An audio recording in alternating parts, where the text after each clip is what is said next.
So, hello and welcome to all of you. So, the question that we're trying to answer today is how do we acquire the habit of reading? Now, I know a lot of people do not like to read, but they want to read. They want to start with something or the other, but it's often difficult for people to get into the habit of reading. Now, why is reading important, first of all? A lot of times people say that, well, I don't read, but I replace that with some other habit. Absolutely okay, nothing wrong with that. But reading is a fundamental human skill that everyone needs to have. And I personally believe that one of the reasons reading is such an important thing is that when you read, you tend to have a dialogue with your own self. And of course, you acquire a lot of knowledge, you pick up a lot of skills. There are multiple advantages. So let's try and understand how do we go about beginning to read and doing it more consistently. But before we get into that, it's important to understand what are the different forms of reading, or you might call it types of reading, because not every reading is the same. So depending on who you are and what kind of work do you do and what is your objective, reading will therefore differ for you. So there are four basic forms of reading that one needs to understand. They are called skimming, scanning, extensive reading, and intensive reading. So let's look at each one of them. The first one is called skimming. What is skimming? Skimming basically is quick reading. So a lot of times you're basically looking for some quick piece of information. So you skim through a book, or it could be some piece of information that you're looking for momentarily. In that case, you do not indulge in any kind of lengthy or deep reading. So skimming is also an important aspect of reading, because sometimes you don't need to read the entire book. You just need to read some portions of it, or you just breeze through an entire book so that you understand what is the content of the book. We call it skimming. The other one is called scanning. Scanning is slightly deeper than skimming, where you try to collect particular information from a text that you're reading. So in scanning, you might read a few pages. You might want to read slightly more deeper to understand certain aspects of a book or a certain piece of information for which you're searching for, and then you scan for it. And then comes what is called as extensive reading. What is extensive reading? Extensive reading is also reading something from start to end, but more with an intent of pleasure, where you are not focusing too much on accuracy of information. Your major focus is trying to read something from start to end so that you can enjoy the process. So when you actually read a novel, something which is fictional or imaginary, you're actually doing what is called as extensive reading. But the real form of reading, something that helps you to get into the depths of a subject, something which allows you to reflect and ponder upon something at greater depth, that's called intensive reading. Now, intensive reading is basically deep reading, and it is done with the purpose of learning something. So accuracy of information, the subject knowledge in itself, all of these things become very, very critical in the context of intensive reading. What I'm going to talk to you today about is how do you therefore pick up the habit of intensive reading, because the other three, skimming, scanning, extensive reading, do not require much of an effort. You can do it with minimal possible effort because it's all on need basis. Whereas when it comes to intensive reading, where you're actually trying to get a grasp of your subject, where you're trying to read not just for the heck of reading, but you want to learn something. You want to acquire knowledge that basically would have a practical relevance in your life, maybe in workplace or even in your personal life, or a bit of both. So how do you go about acquiring this habit? So one of the reasons reading becomes such a drag for a lot of people and they can't keep up with it is because they don't know how much time should they devote for reading.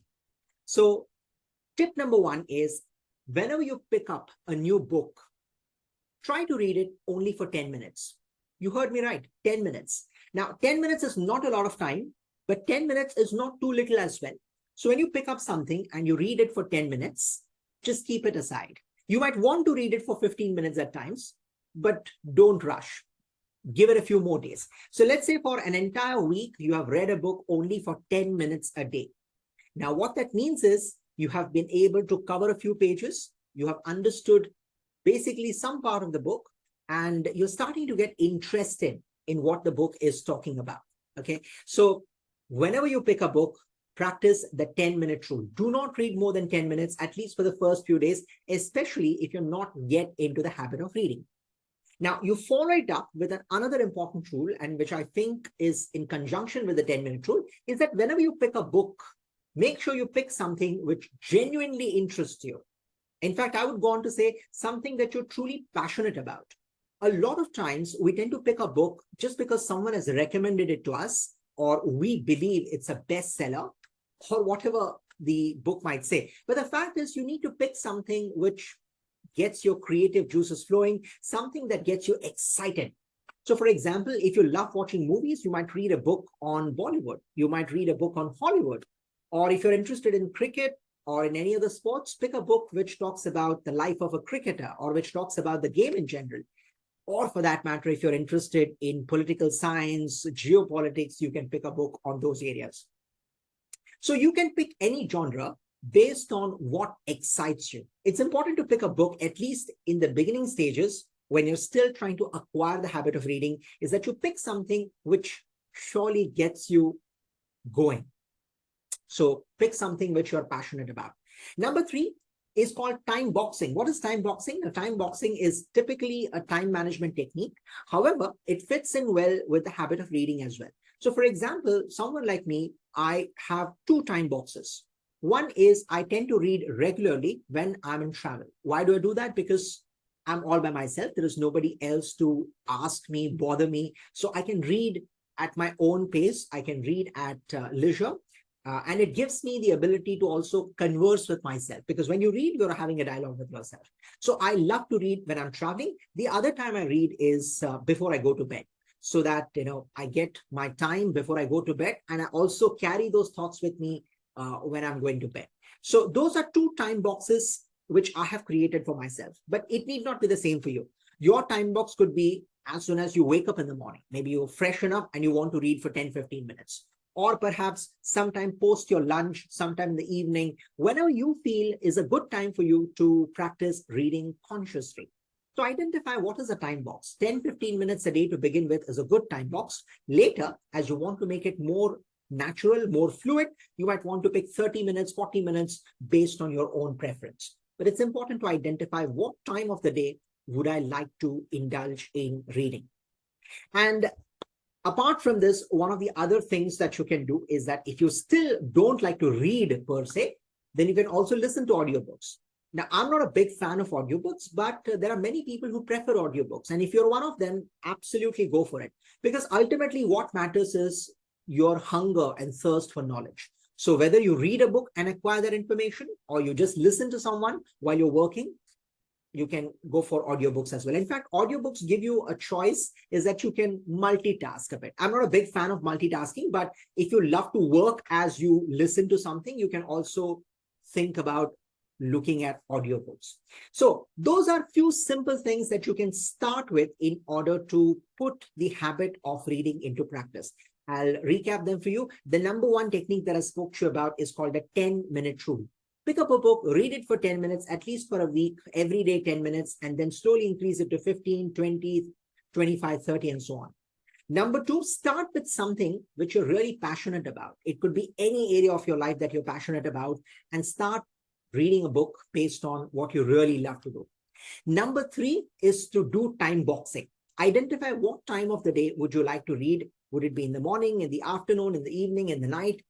Whatever time you prefer, time box, because when you time box, you'll be more consistent. And number 4, if you still don't like to read a book, then you can go for audiobooks as well.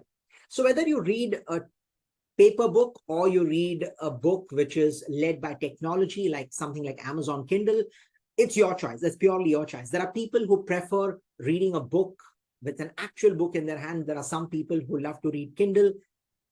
It doesn't matter as long as you read, because getting to read, starting to read, and continuing with that habit is what is predominantly most important.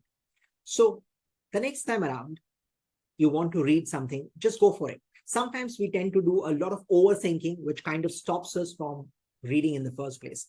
So try these tips, because reading is something which cannot be replaced. It is something which cannot be substituted. And if you read well, then you will learn well. If you learn well, you will grow well. And if you grow well, you will have a great life ahead. So I hope those tips keep you in good stead. So do let me know how these tips work for you, and keep reading and enjoy reading. I'll see you again very, very soon. Bye-bye for now.